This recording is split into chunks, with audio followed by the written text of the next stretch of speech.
We're ready when you are. Pues estamos listos cuando tú estás. Ok. Realmente estamos aquí hoy presentes. We're present here today, Donde realmente están sucediendo muchas cosas aquí. where so many things are happening here. Por eso la razón de que estamos aquí en los campamentos And the reason we're here, that in the camp today, es porque ya no confiamos en el sistema, is because we don't trust the system, donde realmente solo promesas y promesas, where all they do is make promises and promises, donde nada es verdad. where nothing is true. Entonces les quiero decir la realidad de lo que sucede, So we wanted to tell you guys the truth, show you the truth about what's actually going on, donde realmente el gobierno, where the government,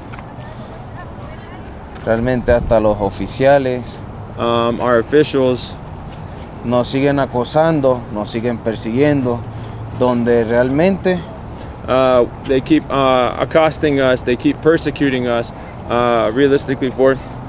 no nos dejan en paz, sino que nos siguen acosando.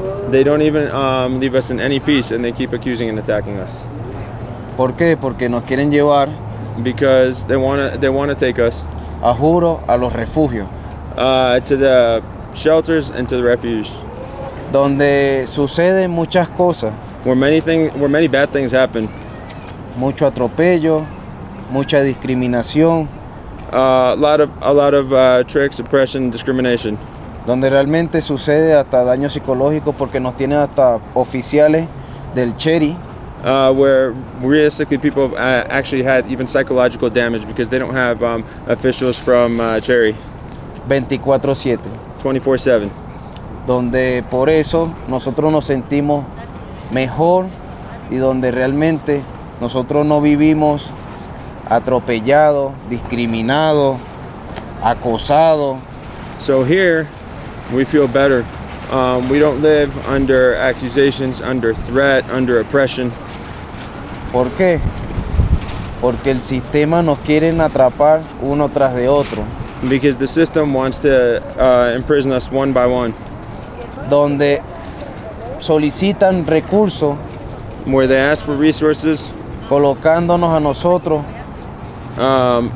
promising them for us, que nos van a ayudar, that they're going to help us, donde realmente es mentira.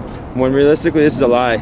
Así como invierte 15 billones de dólares para hacer guerra, violencia, sangre, devastación, And instead they invested $15 billion for war, for bloodshed, for a genocide, en derramamiento de niños, and destroying children, padres, parents, madres, mothers, amigos, friends.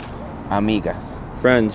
Deberían de invertirlo aquí en la nación, Instead of spending it over there, they should invest it here in this country.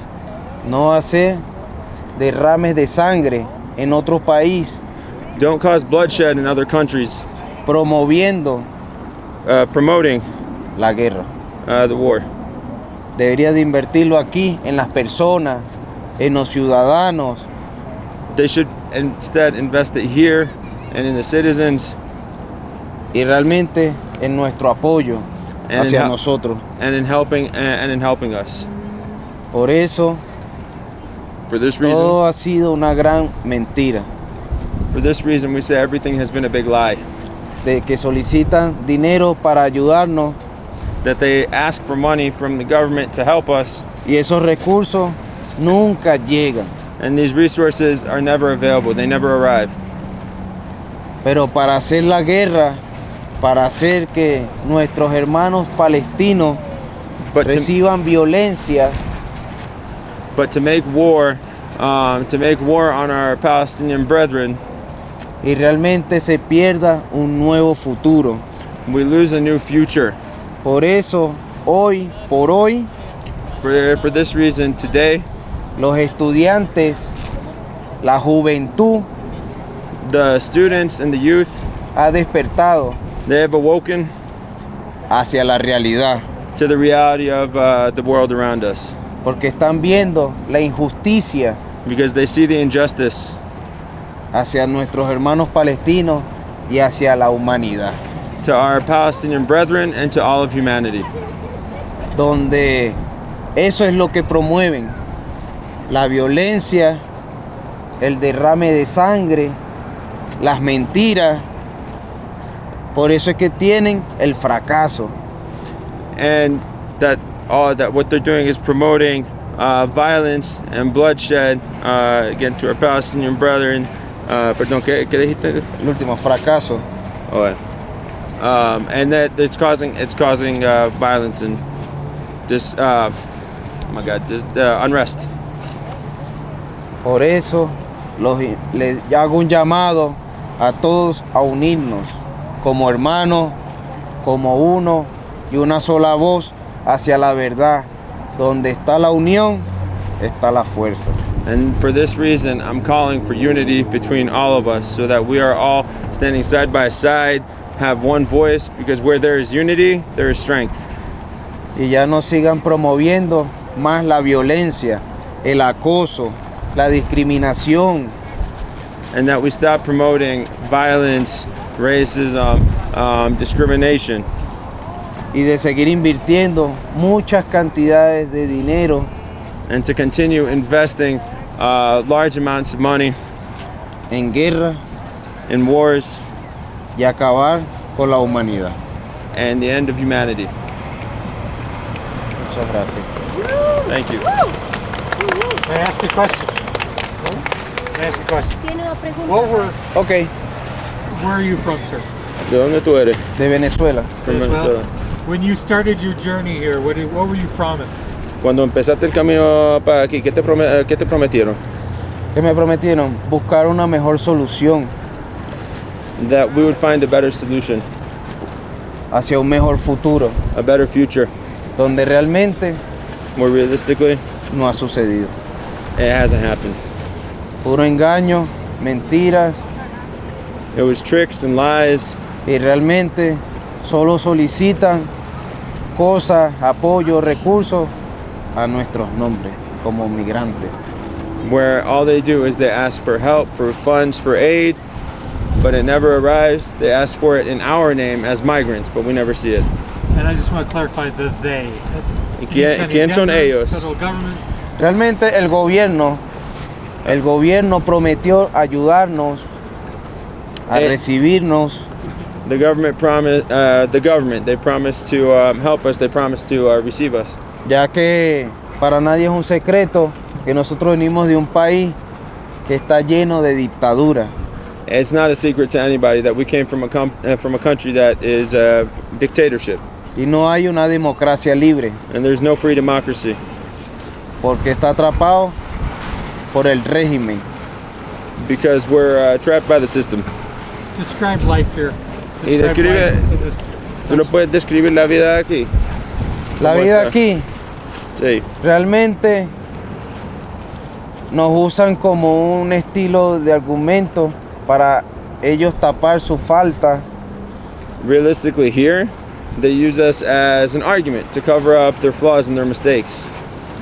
donde realmente lo que hacen es prometer y nada es cierto. Where all they do is make promises and promises, but nothing is real. And my last question, what do you want? ¿Y qué es lo que está pidiendo? In a year, what would you En like? un año, ¿qué deseas que vea? En un año ¿Qué sucedió? realmente comenzaron a hacer cambios donde realmente su sistema ha sido fallo y fallo. ¿En qué quiere decir eso? En que todo lo que dicen, nada funciona. Realistically, I want to see change in the system that fails and fails and fails. In the system where everything that they say and they offer, and none of it works. Thank you. Okay. Gracias. All right. Ya, próximo.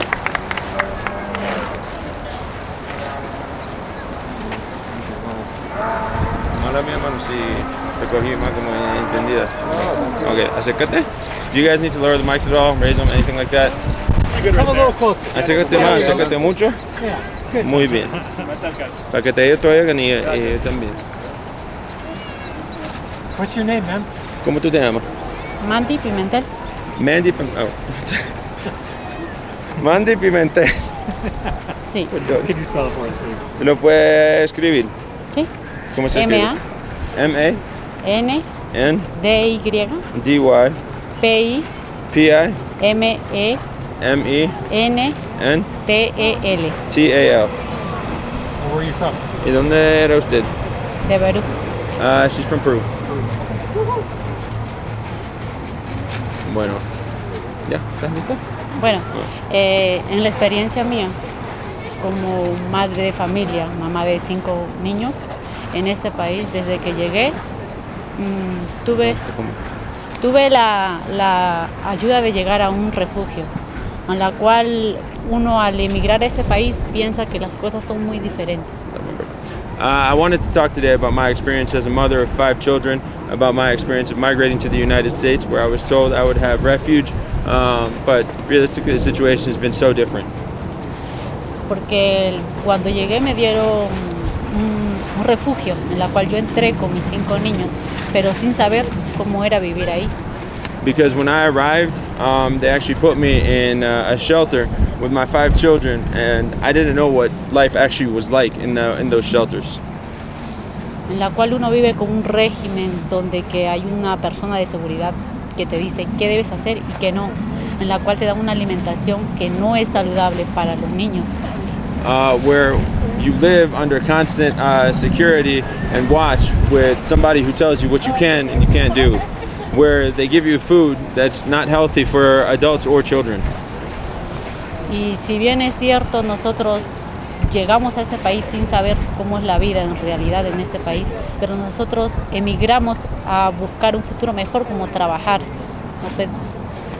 And if I'm being honest, when we migrated to this country, we didn't know that the situation was going to be like this. We came seeking a brighter future. We came seeking to be able to work. Y poderle darle una buena educación a los niños. And give a better future and education to our kids. Con la cual desde que yo pisé este país y el refugio no fue así. And the reality is, since I crossed into this country, the sanctuary and the treatment has not been anything like this. Yo escribí a mis niños desde ese refugio donde que venían organizaciones a hacer la inscripción y mis niños no asistieron a la escuela durante 2 meses. I wanted my children to be registered in school, registered from the shelter that we were staying in, and I kept on asking. And in 2 months, in my 2 months time there, they were never signed up for school. Después que yo salí de ese refugio me tocó vivir así en las carpas como actualmente sigo viviendo.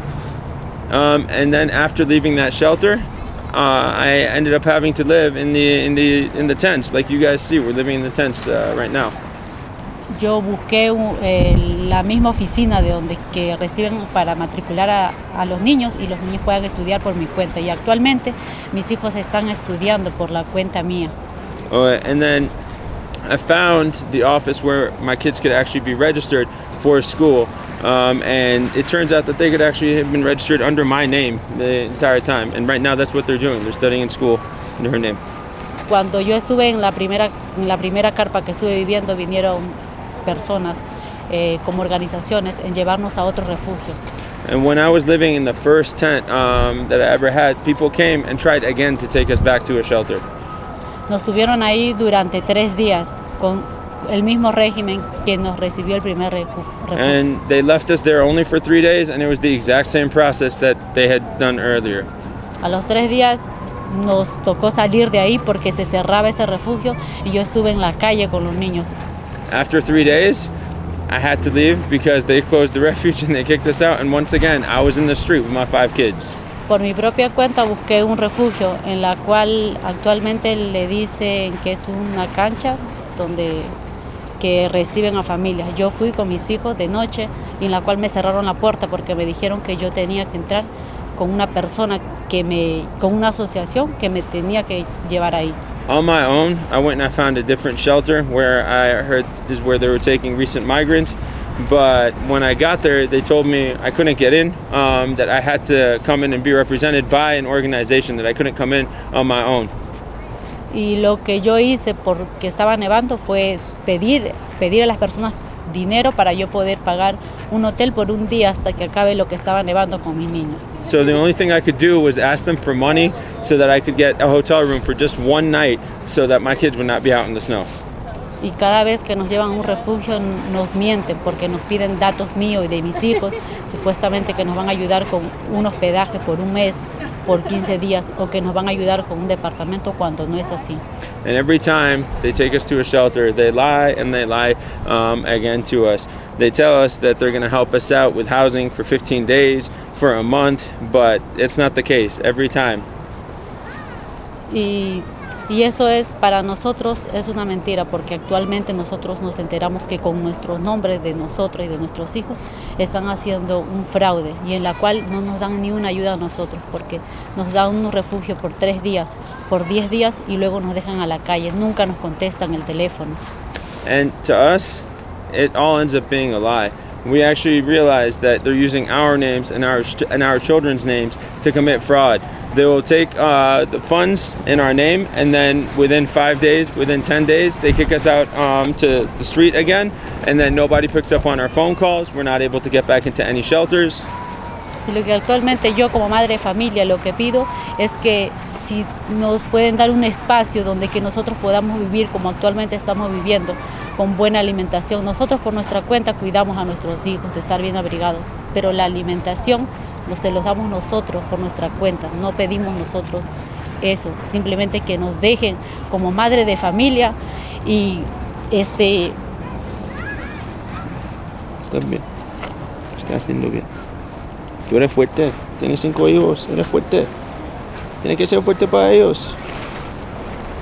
All I'm asking for as a mother is that they give us a place with peace and quiet so that I can take care of my children, so that we can feed them healthy food, so that we can help them grow. All I want is a place that I can take care of my own kids. I don't need anybody else. a que nos dejen trabajar, que nos ayuden con tener un permiso de trabajo, una carta de trabajo para nosotros poder arrendar nuestro departamento, poder tener una vivienda y poderle dar una educación y un buen futuro a nuestros hijos. And all I ask is that they give us the opportunity to work, some papers to work, or something so that we can earn a living for ourselves, so that we can continue to take care of our kids, so that we can send them to school, so that we can provide them with a better future. No pedimos nada regalado ni nada gratis, porque nosotros emigramos a este país porque sabíamos que teníamos que trabajar y sabemos trabajar. Y yo tengo una profesión que vine desde mi país, que ejercí, y en la cual yo puedo trabajar, pero si no nos dan la oportunidad como país, como presidentes, como alcaldes de cada estado, no nos dan la oportunidad de nosotros demostrar lo que estamos hechos. Entonces, realistically, all we're asking for is that they let us work, that they let us create a life. When we migrated to the United States, we didn't come here for a handout. We didn't come here for presents. We knew that we were coming here to work. In my own country, I used to work. In my own country, I have a profession, but I have not been able to work here in the United States because of starting from all the way up to the president, our governors, our senators. They're all preventing us from being able to have a life. yo desde que llegué a este país llevo un grillete en la mano, por la cual yo no puedo movilizarme, no puedo trabajar, pero a pesar de eso veo la forma de poder salir adelante junto a mis hijos y no pedir nada a los demás. Pero a pesar de eso, yo como inmigrante, como extranjera, asumo y llevo el grillete, me reporto todos los días. Yo he escuchado que han venido aquí al campamento a decir que acá hay delincuentes. No somos delincuentes, somos inmigrantes que buscamos un futuro mejor para nuestra familia. When I migrated to the U.S., I came knowing I was going to work. I came with the intention to work. We have not had that opportunity, and they speak ill about the camp. They say here there's criminals, here there's delinquents, but there's no criminals or delinquents here. There's just migrants who are trying to work, who are trying to have a life. Y desde que estamos aquí, desde estas 2 últimas semanas han venido como que a intimidarnos, a decirnos que tenemos que salir de acá, a venir organizaciones de diferentes lugares y personas al decirnos que tenemos que ir obligatoriamente a un refugio con nuestras familias. Especially in the past 2 weeks, it's gotten very difficult because multiple different organizations, police, multiple different groups have shown up and have told us that we have to move, that we have to leave, that they're going to kick us out of this area, that we have to go to a shelter or we have to go somewhere else. And it's been hard on us and on our families. Pero, ¿qué piensan ustedes como ciudadanos que una madre de familia va a permitir estar en un refugio con una mala alimentación para los niños, que hay comidas que les dan y los niños no comen, desnutridos, y cuando uno consigue la comida por su propia cuenta no te lo dejan entrar, simplemente lo botan? So what do you guys think a mother like myself is going to do if you put me in a shelter where there's no care for my kids, there's not sufficiently nutritious foods that the kids foods that the kids honestly don't eat, and then if I go and I try and buy food on my own, they won't even let me bring it into the shelter? Entonces, eso es la razón por la cual yo como madre de familia decidí acampar en este sitio y con muchas familias más, porque somos muchas familias. A pesar de, no importa la condición que estamos viviendo, mis hijos están en una escuela, están con una buena alimentación, un buen cuidado. And this is why myself as a mother, I made the decision to come here, to live here, because while we live out here, I've been able to take care of my kids. I've been able to feed them healthy foods, help them grow. I was able to register them in school nearby. Entonces, por eso es lo que pido, que haya concientización entre las personas, entre la ciudadanía, los alcaldes, que nos puedan ayudar eso, en tener un espacio o ayudarnos a hacer los papeles, en poder tener un permiso de trabajo y una carta de trabajo para cual nosotros poder alquilar una vivienda y poder empezar a trabajar. And so this is why what I'm asking from our mayor, from our governor, from our senators, is that they either allow us or create for us a space where we can exist on our own like we've been doing, or they help us get paperwork to work so that we can rent a home, so that we can buy food for our kids, so that we can start a life on our own. Can I ask you a question? Perdón, ¿terminaste? I'm curious, first of all, can you tell me how when you arrived in Denver, and also how far do you feel you are from being able to access your own place right now? Bueno, ¿te lo puedes decir hace cuánto usted vino a Denver y de qué lejos usted se siente de que tú podrías alquilar tu propio apartamento o tu propio sitio, casa? Yo llegué el 20 de diciembre a Denver. Desde que llegué estuve en un refugio durante 2 meses, en la cual no pude salir, nos dieron un régimen. De ahí llegaba una organización en la cual nos sacó a otro refugio por días. Nos tenían 3 días, nos dejaban en la calle. Nos veníamos en la carpa, venía otra organización, nos sacaba porque éramos familia, nos llevaba 3 días y así. Siempre nos pedían los datos y los nombres. Y si no mal recuerdo, en 3 organizaciones he postulado para un departamento, yo explicando mi caso y diciendo que tengo niños menores de edad, que tengo el grillete en la mano. Ellos me decían, sí, dame tus datos, dame todo tu número de A, la cual uno entra con migración, en la cual te vamos a ayudar. Y hasta el día de hoy nunca me llamaron. So I arrived on the 20th of December. After my arrival, I went and I stayed in a shelter for about 2 months where they would not let us leave. They would not let us do anything other than stay there. Eventually, I was transferred from that shelter to another one where we were only allowed to stay for 3 days before they put us out on the street. And so I've tried going to different organizations. I've tried, they'll ask for our name, for our ID number. They say they're going to help us, but we have not been able to get any help so far.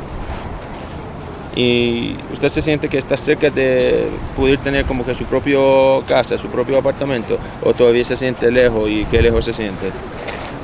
Bueno, sí, yo creo que aquí en Denver uno si no tiene una carta de trabajo no puede alquilar porque no te alquila un departamento. I feel like I'm pretty far because here in Denver, if you don't have a work permit, if you don't have a job, nobody will even rent you an apartment to begin with. Y con una carta de trabajo yo sí me siento capaz de poder pagar y solventar como actualmente estoy haciendo mi familia. And with a work permit, I would be able to work and pay for things and take care of my family, like I've been doing out here. The other thing I wonder is when we talk about renting in Denver, everyone, no matter where they're from, talks about how expensive it is to live here. Do you think if you had a job, you'd be able to make it work here, or would you think about going somewhere else? Bueno, la otra pregunta que tengo es que todo el mundo, no importa si son migrantes o no, en la ciudad de Denver están quejando mucho de que alquilar está bien caro. Yo quería saber si usted tenía como que permiso de trabajar, ¿usted quería quedarte aquí o que te va para otra ciudad? Como está la vivienda está cara aquí. Bueno, sí, como está la vivienda, sí. Por ese caso, igual, cuando entré a los refugios pedí información y me dijeron que me iban a ayudar con el tema del grillete. Como bien saben, cuando uno lleva un grillete en la mano, uno no se puede movilizar de estado como uno quisiera. So when I was at the shelter, I actually asked for that information. She has she has like a locator on. Got it. Yeah. From CB, from Yeah. Border Patrol. Yeah, from Border Patrol on her hand, and they told her that they were going to help her figure it out, so that if she wanted to leave or go somewhere else, realistically, nobody has helped her. She's asked multiple times, and she has not even. As you guys know, you can't move without with the CBP locator on. You can't leave the city. You can't leave the state. When you started your journey from Peru, what did you believe you would find here? What were you told would be here for you? Cuando usted empezó tu viaje desde Perú, ¿qué te habían dicho sobre que iba a encontrar aquí en los Estados Unidos? ¿O qué usted esperaba encontrar aquí? Bueno, como en los demás países latinos, ¿no? Como cualquier inmigrante llega y es libre de poder alquilar una casa, una vivienda, es libre de que los niños tengan una educación, sean de qué país sean. Pensé que las cosas eran así y es libre de buscar la oportunidad de tener un trabajo. I thought it would be like any other, Latin American country where somebody is able to come and, find a house for themselves and for their family. They can rent an apartment, that they can, get an education for their kids, that, they'd be able to work to support their family, support their life. Thank you. ¿Otra pregunta? No. Muchas gracias. A la orden siempre. Mohammed, maybe you could speak to the nexus of... I'm going to speak at closer towards the end. I want to try and focus right now on the other. Mira, ¿quién más hay para hablar? ¿Quién más para...? ¿Tú vas a hablar? Mira, recuerdo con calma conmigo. No sé si este cuento en inglés, español. Apunta, David. Mira, D-A-V-I-D. Ok, para no... Eso es. Okay. Bueno, dile su nombre. Mi nombre es David. My name is David. D-A-V-I-D. Eso. Un poquito más cerca. Sí.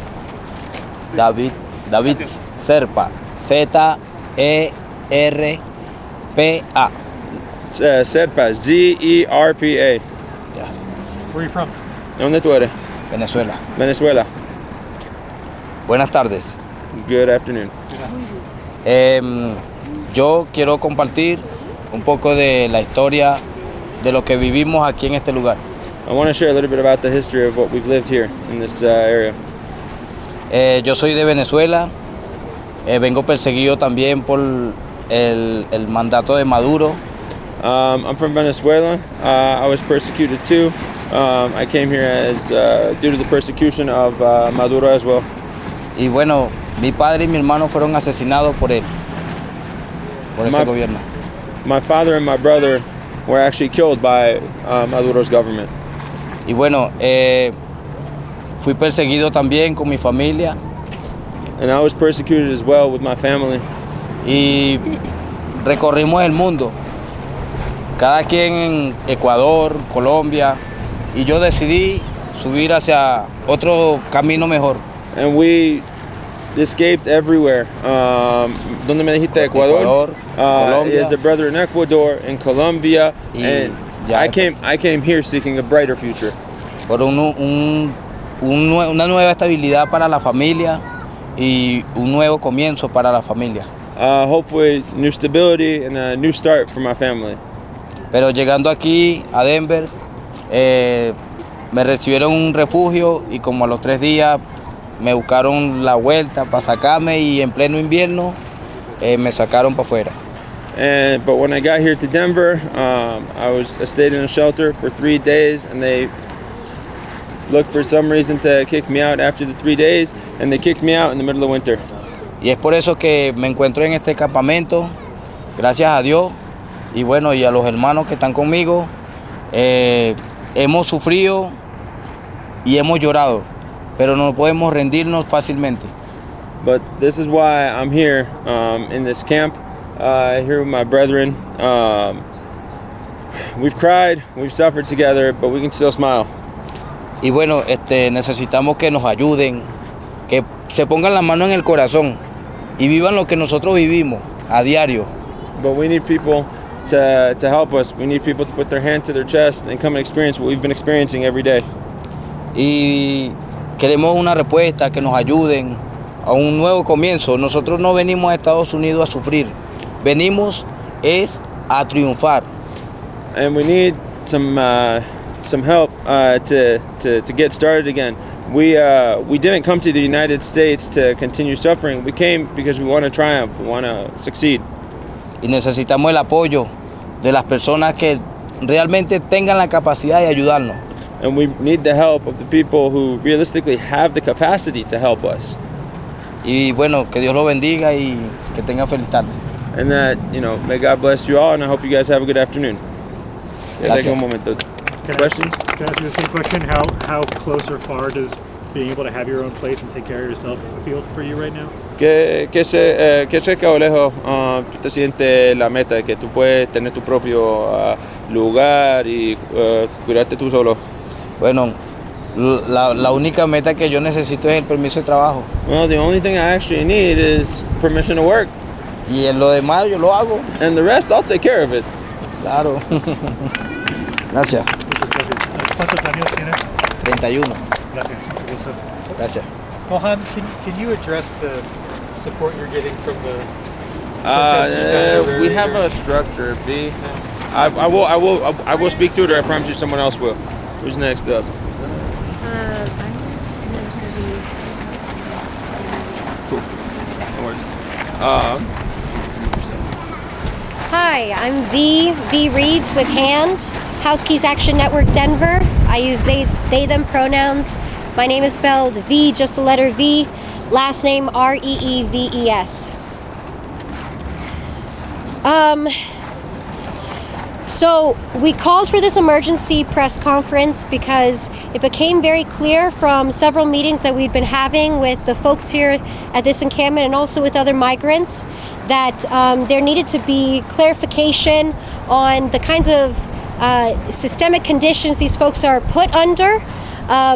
There's a lot of dissonance and a huge amount of difference between what is coming out of the city and what the mayor is saying and what the reality of these people's lives are. There's also so many incredibly strong parallels that come between the cause for the unhoused migrants' rights here in Colorado and in the U.S., and then there are parallels with the fight for a free Palestine. Now, a lot of that comes from the fact that we're facing a common enemy. We're facing a colonial structure that decides that black and brown bodies are not of the same value as white European colonial settler bodies are. And we're living in a structure that decides that it's going to accept children torn and hanging from beams and young children suffering from malnourishment on the side of the road and in tents because of where they're coming from. And it's a cruel twist of fate that these innocent lives find themselves in this position when all they want and all they've been asking for and fighting for all this time is the ability to exist, to live a life, to thrive, to make their own way, to have opportunities. And that is something that is reiterated so strongly in this community. We've had a lot of help from the community recently, a lot of mutual aid support that's come from the pro-Palestine groups, from the students organizing the protest. And I know that the students out there organizing, not just here in Colorado, but across the nation, are feeling a lot of that trepidation and fear. They're feeling that constant threat of police violence. They're fearing the state-sanctioned violence that many of them perhaps have never felt before. And this is something that is such supposedly normalized reality for our migrants here locally and also for Palestinians, right? The fear of going outside, the fear of authority and of how and what's going to happen the next day. And I can tell you here at this camp, for example, we've had constant police harassment. Even though they just recently received a notice that they're going to be closing this camp on May 8th, on Wednesday, they have still had police show up in force, multiple cars, to harass people. Many of these times they didn't even have a representative that spoke any Spanish. So it's pure intimidation tactics. There's no real rhyme or reason behind it. And this is something that we've seen under this new administration becoming more and more the case. So now that the mayor is claiming that these hotels, which by the way, the city had already purchased before he ever got into office, there were already plans for these hotels to come through, but he's taken full credit and co-opted the idea of housing unhoused people in hotels. Before his program, at least we had a mayor who was being very clear about his thoughts and feelings towards the people that he was oppressing. Now we have a situation where a select few are chosen to go into these special programs and to receive some kind of help, limited help, and actually we're seeing a lot of that help's going to be temporary and run out in a matter of time. You have folks here in this encampment who received 3 months of rental assistance and have found themselves back on the streets because they weren't able to come out of that and have the kind of stability afforded with something like being able to legally work, with sustained rental support, things that these people need when they don't have the legal opportunity to do them themselves. You've heard clearly from Mandy who spoke. She said, we're not looking for a handout. We come here because we're looking for opportunity. And so I think what we're doing here today is to make sure that we're not forgetting the voices of the people in this community, that we're hearing them loud and clear, and that we're hearing their reality and understanding it as truth, even when other forces in our government are calling them liars, criminals, and denying the situation. We see that in Palestine. We see that with Israel. We see, you can have all the evidence in the world of these atrocities, of this genocide, and you can still have governments suggesting, that it's not happening. And so what's so important is we have to remain vigilant on not allowing government entities, whether it's locally here in Denver or if it's nationally, to silence our voices, to silence our realities. And so this was called again because of the short time frame of the fact that this camp is going to be closed on Wednesday. This is something that's going to launch a lot of them into further instability, a further lack of security, when again all they're asking for is the opportunity to have some stability for their families, to be able to figure things out for themselves. You heard from the last speaker, he said, just give us the right to work and we'll be able to do the rest. And so I think, we need to be incredibly aware of that. And as was said also in the very beginning by Willie, right, we need to be aware of scapegoating that's happening.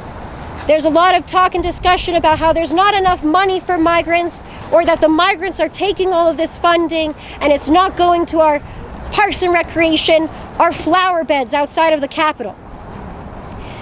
The reality is that a lot of funding, as we know, is going to support these systemic institutions that are continuing to oppress and perpetuate success only for a select few, for the rich. We know that a lot of this funding isn't going directly to people and that it isn't enough.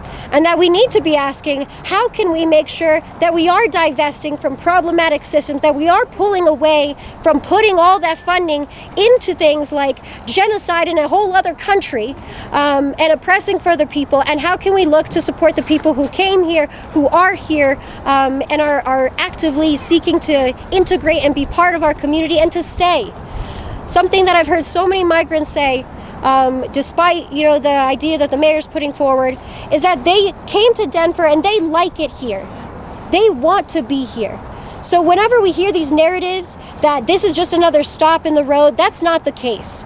Denver has already become a sense of home for so many, and we have to protect that sense of home. In the same way we're protecting the sense of home for the Palestinians who are also going through their displacement. This is a home that belongs to these people. They are here right now, they're in our community, and we need to be fighting for them to stay. And that looks like a lot of things. It looks like expanding programs. It looks like accountability of the programs that exist. We've heard about the shelter horror stories, people getting kicked out with their children in the middle of the night. We've heard about malnutrition. There are children who have rib bones showing here in Denver because they're not receiving the right food. I get sent photos all the time of things like a breakfast that includes a hard-boiled egg that still has ice all over it, and a microwavable sausage patty, and claiming that somehow that's going to feed these children. So we're so grateful to a community that decided that we're not going to stand for the oppression of the most vulnerable, that we're going to come together and we're going to support. So Housekeys Action Network Denver is so excited to be working with these groups that are very actively supporting the student protesters, the student protest groups, Students for a Democratic Society, Colorado Palestine Coalition. We're excited at any opportunity to continue to collaborate with any other community members, because our migrant population here is telling us exactly what they need and exactly how to do it. Our unhoused people are people with lived experience. They know what needs to be done. We don't need to refer to anybody else to decide what they need or how they need it, because they're already aware of the obstacles and they have that experience. So it's about time that we decide we're going to be listening to that and taking direction from that. Yes. Given that the mayor doesn't have control over employment law, and that there's a lot of skepticism about what the city can deliver as far as shelters and services, like, what do you want to see?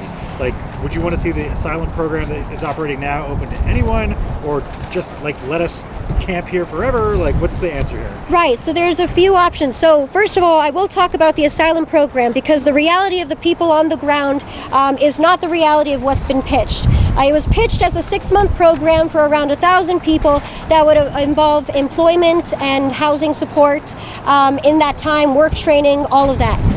We have seen screenshots and messages directly from workers from these service providers that are asking for requirements such as having an employment verification letter of stable income and a stable job, salaried position, something like that, and a lease signed by everybody in the family to get into the and ID cards to get into the asylum program, which makes zero sense.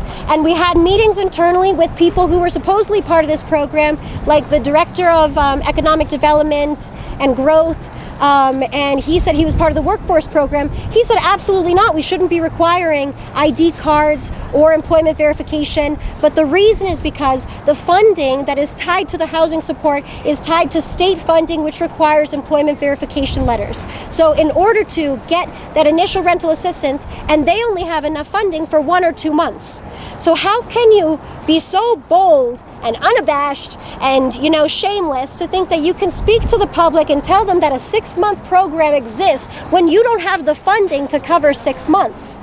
So again, if you're skeptical of their ability to deliver anything, what do you want to see happen? I think that it's very clear that this whole thing was a sham to suggest that they're offering any kind of real substantial support to migrants. It's just not the case. So I think if you're going to be honest with the people, you need to be honest about the fact that the support and assistance you're suggesting is there for migrants that you're suggesting are welcome is fundamentally not, and is not going to be readily available for people, and people are going to have to lie to get into the program or find other ways around it to receive any kind of support, or the people who do receive the support don't actually need it because they already have met those requirements.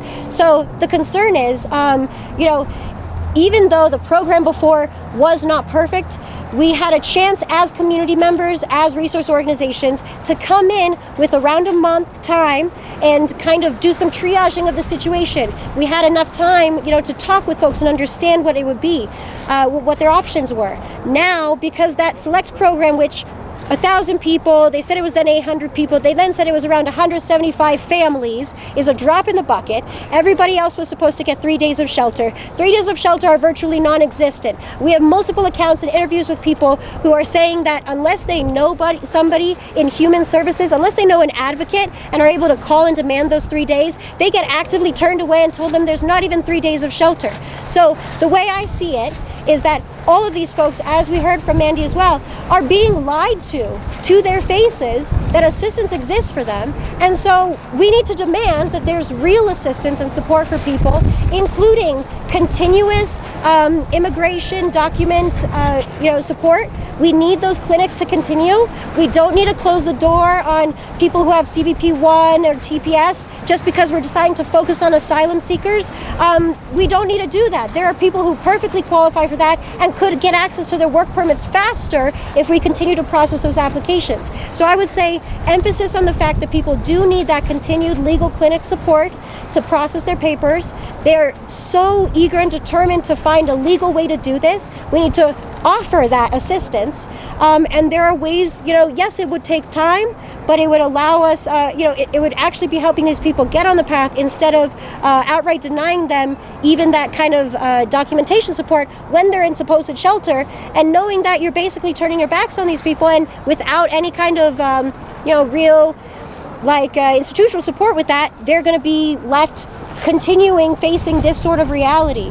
And they don't want to be. So I would say first and foremost that, and then folks who are in shelter right now have a lot of issues with the conditions. We need accountability. The mayor and some of the city council people have expressed interest in increasing shelter accountability.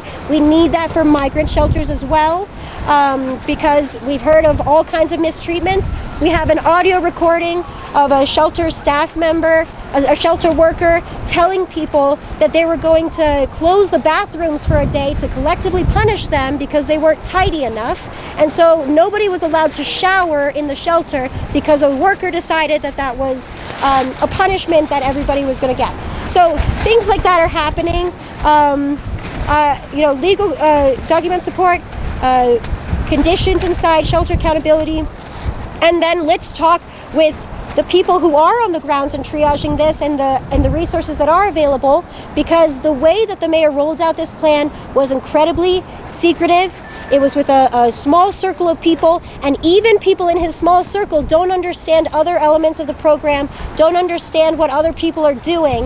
And so there's so much confusion internally because he's not choosing to be transparent and he's not engaging community.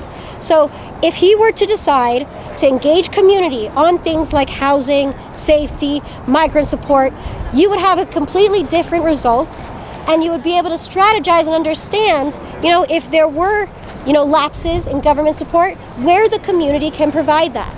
We're willing to. There are so many partners who are willing to support migrants, so many people who are willing to open their doors and figure out how to do it and make it work, and just need to know how. And so I think creating more of a community team around it that first and foremost has the migrants leading that discussion, not other people who, again, come in and believe they know what's best or feel like they can control the migrant narrative when they're not, going through it themselves. So we need a lot of just kind of he needs to shift his whole approach to things, because the way he's doing it right now is failing miserably, and a lot of these people are going to end up arrested and deported. He's filling his jails, and it feels as though he's prioritizing things like the police, heavily increasing the police budget, and also things like $2 million on pickleball, which would, cover all available hygiene resources for every unhoused person publicly in Denver. So certain things like that need to be, relooked at. And again, we heard today some of the migrants talking about how they're being used as an excuse. his misuse of funds and the misuse of funds of these other organizations is being pinned on the migrants themselves and on the crisis. And we're not looking to just decide to kick everybody out. If the mayor had his way, and this plan was the model for all of the other cities across the U.S., after 3 days, anybody, it would be practically illegal for them to exist in any space for more than 72 hours. Because at that point, they're subject to arrest or deportation if they don't leave with a bus ticket, if they can't afford to pay for a hotel, which we heard is incredibly difficult and expensive, especially for a family of 7, 2 parents and 5 kids, or they can't afford to pay rent, or they can't find a job in 3 days. It would make it a living hell when it already is incredibly difficult for these folks to begin with. So I hope that nobody takes the mayor's guidance on that and decides to have the same kind of migrant plan in their cities, and we need to rapidly fix ours with the community voice at the center of it. You touched on something a couple minutes ago. Do you believe you may have the support of just purely the private sector to keep the government out of this? I think it has to, I think there's duality to it. I think it's not one-sided. I think that community does show up and defend other community members when the government isn't able to do so. So what people don't understand when they look at an encampment, they don't see the synchronicity of it. They don't understand that it's, community child care being provided. They don't understand that, it's support. If somebody has a car, they can go and actually bring back medication or food to be able to help care for the children or individuals here. So in the same way, on a broader spectrum, this is like a microcosm of what the community can do. But of course, when we're already struggling to pay rent because it's so unaffordable at an average of $1,800 a month for a 1-bedroom, the average person feels as though they're struggling to stay afloat. And we've committed ourselves to this idea of rugged individualism as an American value when really it's hurting us more than it's helping us. So I think it forces our dependence in a lot of ways on the government for some helps and for some assistance. And also when they are in elected positions, when they have access to all these funds, it's just pure irresponsible with how they're doing it and using it. It's just not paying attention to the voice of the people. And so I think people will do what they need to do when the government's not there. Last question, your royalty for a day. What would you have done? I would never be royalty, first of all. You're in charge for a day. I'm not. Okay. I think that, again, what I would hope to hear from other advocates and organizers is that we are following the lead of the people in need. This is what I hope we're going to be hearing, and I believe we are going to be hearing from the student protesters. They're following the lead of the Palestinians who have asked for support. And so in the same way, we need to follow the lead of the most vulnerable and marginalized people in our community. So I followed the lead by being part of organizing this event today to be able to get their voices out there and have the understanding that their reality is so greatly different from the narrative that's being pushed by the city. And so I think... Let me stop you just... And physically, these people, the situation here, would you want everybody in a single-family home, in a neighborhood? Does this work? So we have actually, HAND has done some research into this, has done some surveying. We've had some community dialogues with the Migrant Unhoused group and also other unhoused demographic populations. We are going to be publishing a report in a little bit that kind of details the sort of housing that the community is looking for. Migrants specifically, yes, a lot of them, are saying that if they had a single-family home, they're asking for the most basic of things. There are some people who say they have a family of 6, of 8, and they would like to live together. And given the current system, a lot of families are being separated rather than given the opportunity to house together. And so, while joint housing is an option for some, other people feel it's not an option. So I would say that it kind of, at this point, they need to have a choice. And they're nowhere close to having any kind of choice as to the kind of housing that they'd like, but something where they'd be able to maintain after rental assistance or support, right? So that's another issue. What I would do differently is I wouldn't be so short-sighted and so focused on optics and on my campaigning, even though I'm already in office, that I would continue to offer short-term rental assistance that's going to time out for migrants 6 months, which again, it's right now only 1 or 2 months max because of the funds that they have available, or 6 months, or even a year or 2 years. Because what we're going to see is all these people are going to be coming back in force on the streets because the rent is only getting higher, more than 18 a month, and there's no way to sustain that. You need to start creating housing systems, like a social housing system that recognizes that there are poor people, there are also average everyday people who are not going to be able to pay the astronomical prices for housing. Housing has now become a commodity for the rich to trade rather than a necessary shelter to survive. So as soon as we start seeing housing as truly a need and a necessary thing, we need to then think of systems that can sustain it so we don't have people dying on the streets, so we don't risk seeing migrant children potentially dying. That was one of the biggest preoccupations our advocates had this past winter was, I hope I don't find one day a tent with a family and a small child in that kind of situation. So it's that dire, it's that critical, and we need to be starting now to create those sustainable systems that, would not result in people losing rental assistance and all of a sudden ending up back where they started. My last question. after. Okay, sorry. My last question, because people are going to see you have unprotected access to a railroad track. There's kids running around here. You have prairie dogs in the trash. You have kids. People are going to see that. What would you tell them when they see this on TV about what's going on here and why the city may use those reasons as a reason to move the camp out? We have always advocated alongside migrants for there to be no children in tents. We don't believe it's a safe environment for children. We also don't believe that the parents should be criminalized when they have no other option. As we heard from Mandy, she's tried again and again to get indoors with her children. And she finds that every time when they kick them out back onto the streets, sometimes at 11 p.m. at night with snow outside with her small children, she's going to call around and see if anybody knows somewhere where her kids can go inside, where they have access to food and other resources and warmth and community protection.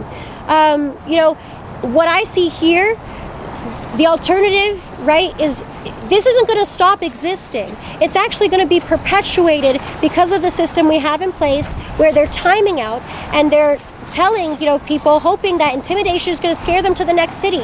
And the next city is going to do the same. And so folks are wising up to that, and they're realizing I have really nowhere to go with my children that I can be safe, and they are continuously seeking and asking for support to do so. So this is not a choice.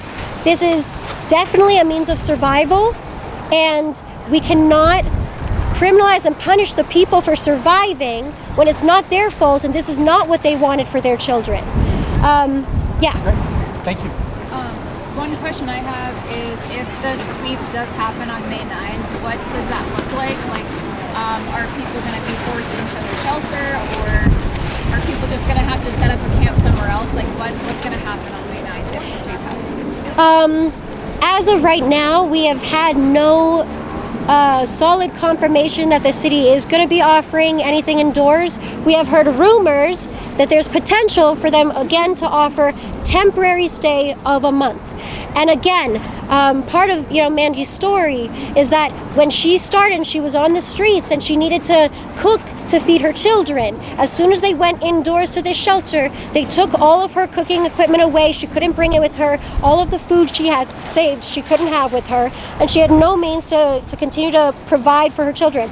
And then the kind of nourishment that they were receiving inside the shelter was so awful. Her children weren't eating, and they don't have another option. There's not an option for special diets for disabilities. There's no any kind of allotments for different situations or people who are really in need and sick.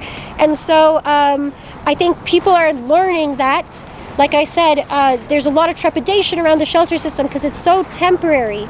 And so it's possible that if given the opportunity, some people would go inside, but before doing so, they are demanding, that there be a change to this brief length of stay, that there be accountability to how the workers treat them inside, that there is respect for them, that they be allowed to support themselves. Things like being able to have, we've had instances of baby formula being taken away from parents inside these shelters. Just things that are so egregious. And so, there needs to be a change in how they're treating the nutrition and the food, but also just the conditions of treatment inside these places. Overall, I would say they're seeking autonomy and self-determination. And so, will people go indoors? If the indoor option does not offer autonomy, self-determination, does not offer them security, stability, does not, for many of them, as we heard today, does not offer them actually a pathway to employment or housing, and risks them ending up back on the streets with fewer gear than they started because they had to get rid of all of it. And now with fewer connections because they've been scattered and separated from their original community. What kind of a choice is that, right? And so I think before even considering that an option, it needs to seriously be reassessed and looked at, and these folks need to be heard. What are they going to do? It's not clear, but what is clear is that they're going to keep surviving, and they exist, and they're here. And that's so important because this idea that the mayor was, pushing, that his program was not going to have people end up on the streets, it's having the exact opposite effect. And unfortunately, with his increased policing, I worry about arrests and deportations of parents without their children, separating families, and we've already heard cases of that as well. So they're going to keep surviving however they can. And a big ask for the community is actually to reach out if anybody does have, maybe a room to spare, wants to discuss what it's like to host a family, host an individual, wants to talk about opportunities like that to work with us. The question earlier was about if the community is able to take over, and we're in a situation where the community needs to for these people. So I really hope that they will consider reaching out to us, and we'll make those connections happen and make sure that we can do everything we can to support folks. Other questions?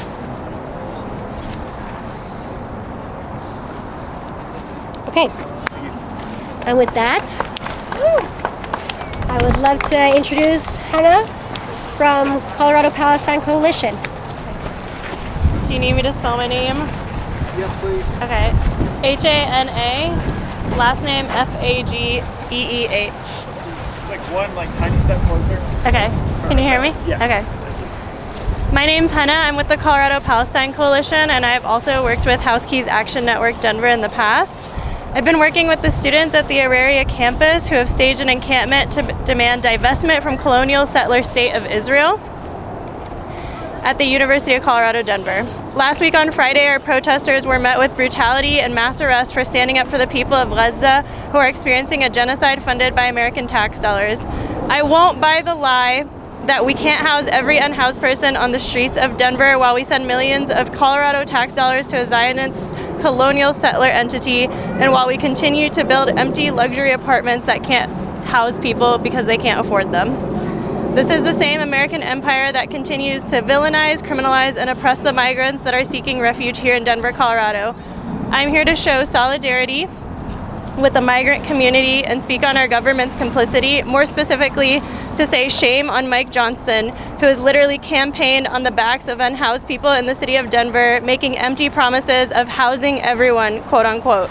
The only thing he's done for us is displace unhoused people, shut down life-saving services, and lie to the public about his commitment to show up for the unhoused community.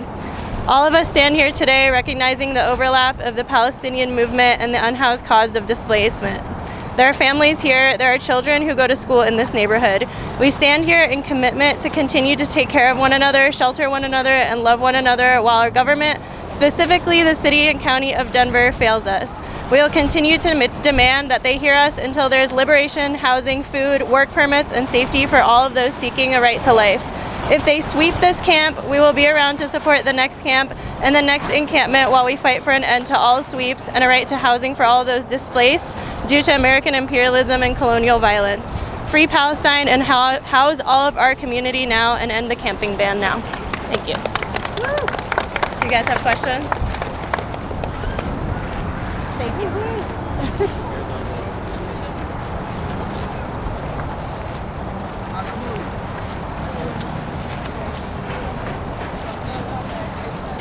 Hello, my name is Gerald Mueller, Geralmueller.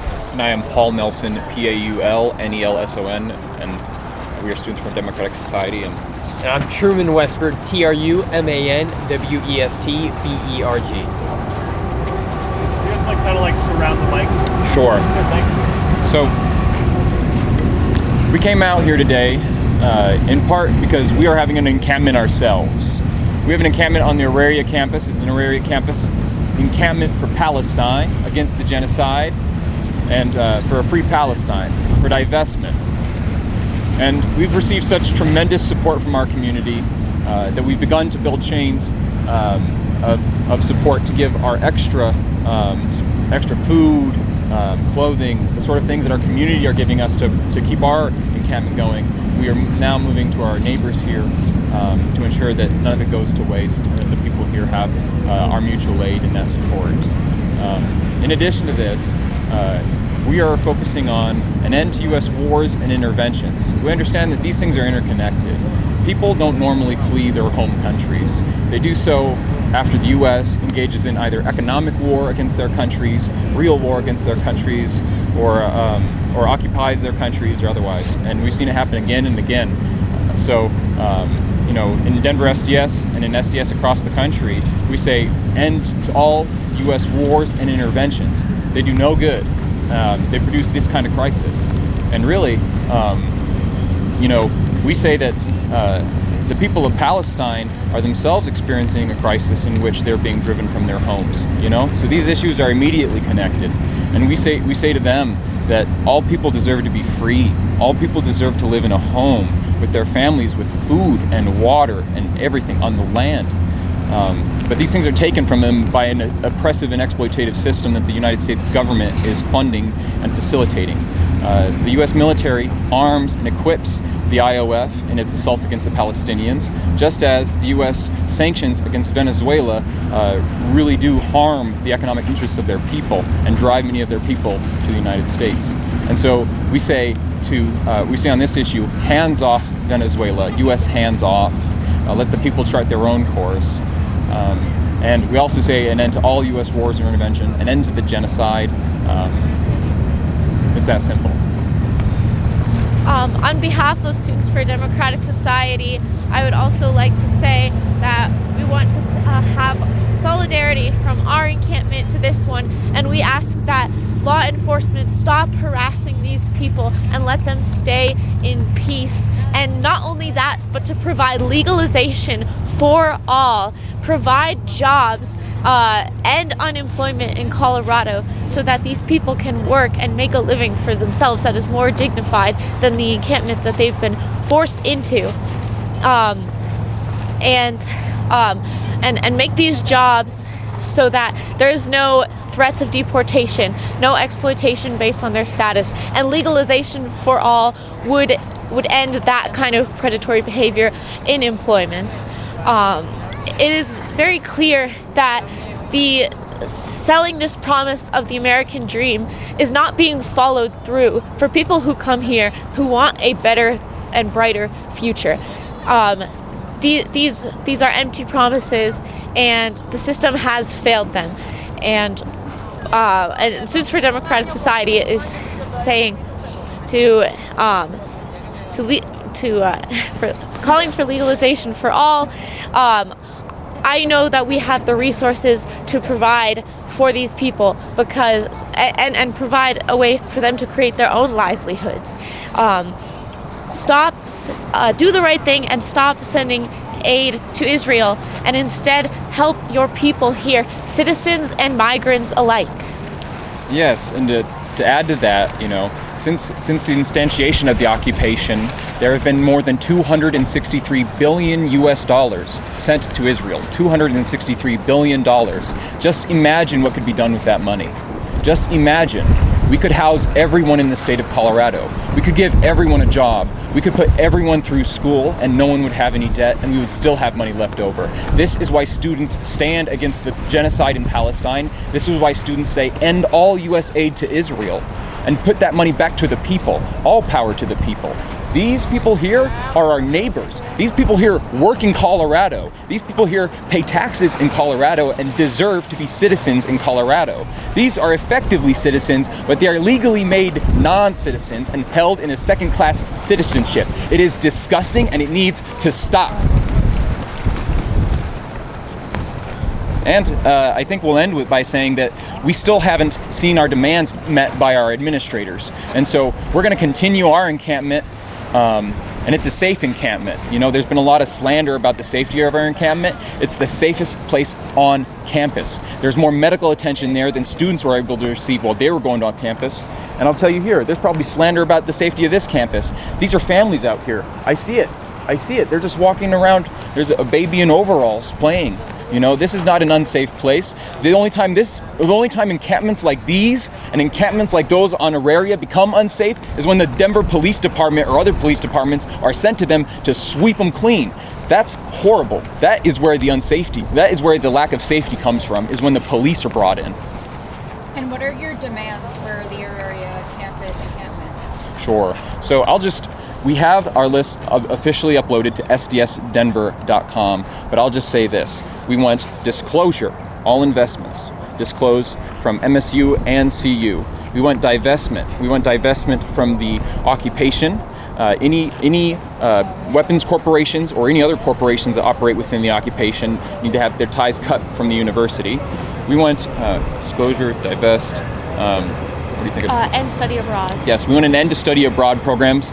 And to the university saying that they don't have said programs, we would like you to commit to never having those programs, an indefinite termination of any study abroad programs to Israel. Such programs facilitate civil rights infringements on our own citizens here. When a Palestinian student goes on such a trip, they are subject to a military court system. They're subject to apartheid. And that is something facilitated by our universities when they allow these programs to take place. So we say no more to those. And we also want MSU to stop manufacturing parts for Lockheed Martin. We also demand that both CU Denver and MSU release a statement condemning the genocidal actions of Israel. And finally, we demand that all the charges be dropped on all those peaceful protesters last Friday, myself included, who were hauled off to jail for standing up for peace and justice. That includes the faculty. That includes more than the 3 faculty who were arrested in the course of this protest. MSU Denver should be ashamed of themselves that they allowed their faculty to be arrested in the course of a peaceful protest for the end of a genocide. Are you going to move the encampment for this event scheduled for the quad? The event scheduled for the quad? Yeah, coming up around graduation. Not graduations themselves, but events around graduation. Sorry, we have several events planned for the next couple days, so they may have to do a reschedule. If they meet our demands, we will pack up our encampment, but until they can meet the demands and end their complicity in the genocide, our encampment is staying. And the itinerary is full.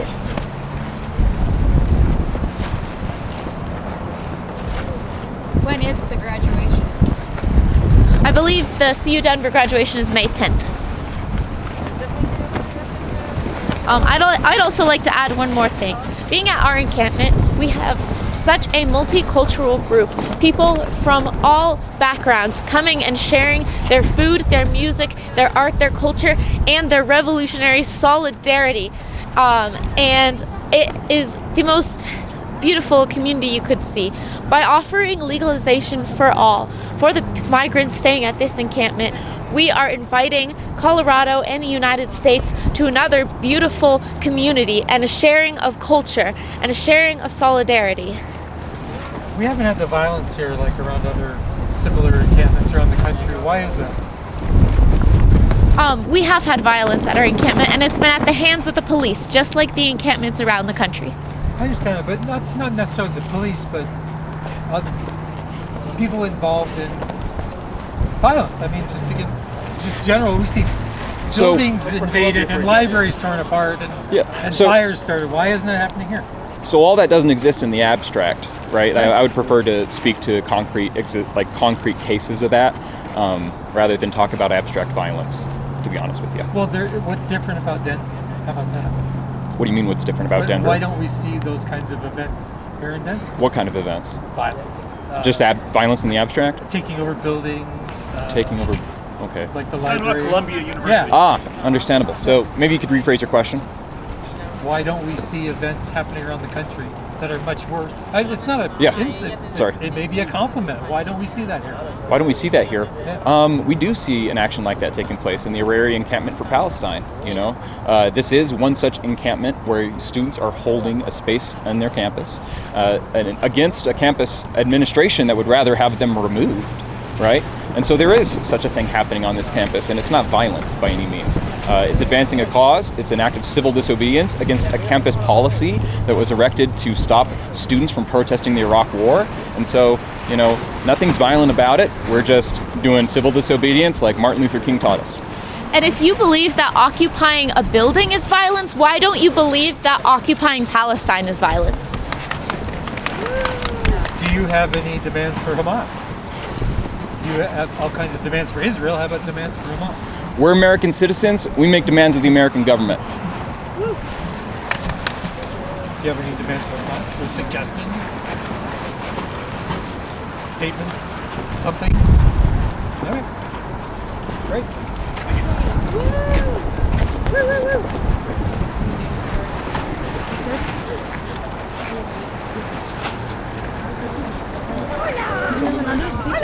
Yeah. We have another speaker. We're going to close now. Time? Told you, I closed out. Hey everybody, like I said, my name is Mohammed. I am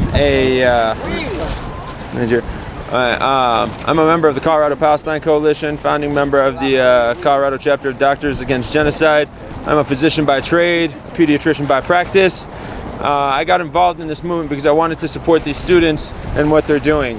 As a teacher myself, I feel like the best thing we can do is lead by example. So I showed up to the encampment, had the pleasure of seeing the amazing setup that they had down at CU on the Tivoli quad. And while I was there, I learned about the goodwill that they're trying to convey, not just in the Tivoli area, not just to, across the ocean to the people in Gaza, but they care intimately about the people around them. And so once I started learning that food donations were being done to migrant and homeless encampments in the area, I decided I wanted to try and help and get involved in that. That's how I ended up meeting V and the rest of the wonderful people here. I came out here with the expectation that as a physician coming to a place in an austere environment with limited resources, that I was going to see kids who were not well taken care of, kids who were dirty, kids who were sick, kids who were unwell. The only thing I see is kids who are loved deeply by their parents, parents who are trying their hardest to take care of these kids. I had the chance to go by and examine every one of these kids. Like I said, the only thing I found was that sometimes their parents give them a little too much sweets, a little too much love, a little too much play. You'll see them running around here. Ultimately, I ask a question of you guys. The government is trying to move this encampment. I speak for the kids. I will tell you, in my experience, children who are moved, especially children who are unhoused, there are multiple studies on this topic. It shows that they have higher levels of anxiety, depression, stress. The big factor is there's a severe and rapid change in their social life. How about kids who've had to move 8 times? The people in this encampment, many of them have had to move 8 times so far. At the end of the day, this will ultimately affect these kids. We want these kids to have a chance and an opportunity here in the United States. We need to protect them. Who do we go to when the government is the one abusing these kids? The government is trying to clear this encampment by May 8th. The school year is not even done. These kids need a chance to at least finish out their school year. Every one of these kids goes to local schools in the area. We are going to make this worse. The protective factors for kids who are housing insecure, community, friends, people who they're familiar with. If you look around, all the kids here are communally raised. Moms can leave and they have somebody who can take care of their kids. We are trying to the government, not us, the government and the police who have come here multiple times are trying to strip that support system away from these kids. I ask that the mayor, the governor, whoever has the capacity to stop this eviction, step in. If not for the people who are here, for the children who are our future. Woo! I just want to... These kids are okay. They're okay. I came by and I did an evaluation. The only thing that I've found is that, okay, the dust, like all of us, some of them have allergies, some of them have runny noses, but that's because of the cold and the dust. And you know what the answer to that is? Housing. Thank you. Sure, thank you. Well said. Right. Thank you. Thank you for coming.